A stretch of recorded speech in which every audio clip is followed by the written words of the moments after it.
السلام ورحمۃ اللہ وبرکاتہ۔ جی قاری صاحب، اپنے اذان میں مد کے بارے میں پوچھا کہ مد کتنی لمبی کی جا سکتی ہے۔ تو اس میں پہلی بات ہے بنیادی جو یہ بات ذہن میں رکھیں کہ مد اور تجوید یہ جو ہے یہ تلاوت قرآن اور قرات قرآن کے لیے منصوص ہے کہ تلاوت اور قرات کرتے ہوئے قرآن مجید کی مد کی ایک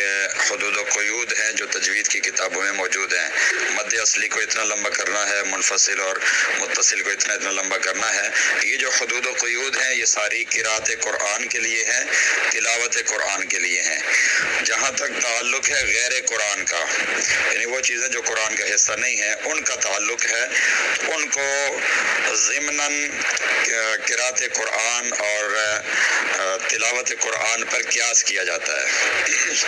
تو جہاں تک اذان کی بات ہے تو اذان کے لیے ایک تجوید کی کتابوں میں ایک اصطلاح استعمال ہوتی ہے مد تعظیمی، مد معنوی، مد مبالغہ کا لفظ استعمال ہوتا ہے کہ اس مد کو لمبا کیا جائے تا اس میں تعظیم زیادہ ہے، جتنا لمبا کریں گے اتنی اس میں تعظیم زیادہ پائی جاتی ہے۔ تلاوت کے اس کے اندر اذان کے اندر آپ جہاں بھی مدات آتی ہیں تو ان کو آپ لمبا کریں گے، لفظ اللہ کے اوپر اور لا الہ کے اوپر آپ اس کو لمبا کریں گے تو جتنا لمبا کریں گے اتنی اس کے اندر تعظیم بھی آئے گی، اس کے اندر مبالغہ بھی پیدا ہوگا اور اذان کے اندر خوبصورتی بھی پیدا ہوگی۔ اب اس کی زیادہ سے زیادہ کیا مقدار ہونی چاہیے؟ تو 5 الف کے برابر بھی لکھا ہے تجوید کے ماہرین نے، اور قاری فتح محمد صاحب کی ایک کتاب ہے فتح الکمال کے نام سے، اس میں حضرت نے 7 الف کے برابر لمبا کرنا بھی لکھا ہے کہ اذان کے اندر جو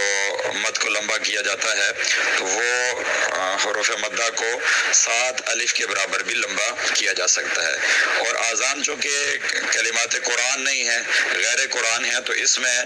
مکمل طور پہ وہ تجوید کے قواعد ضوابط وہ سارے فٹ نہیں کیے جائیں گے، بلکہ اذان کے اندر خوبصورتی کو دیکھا جائے گا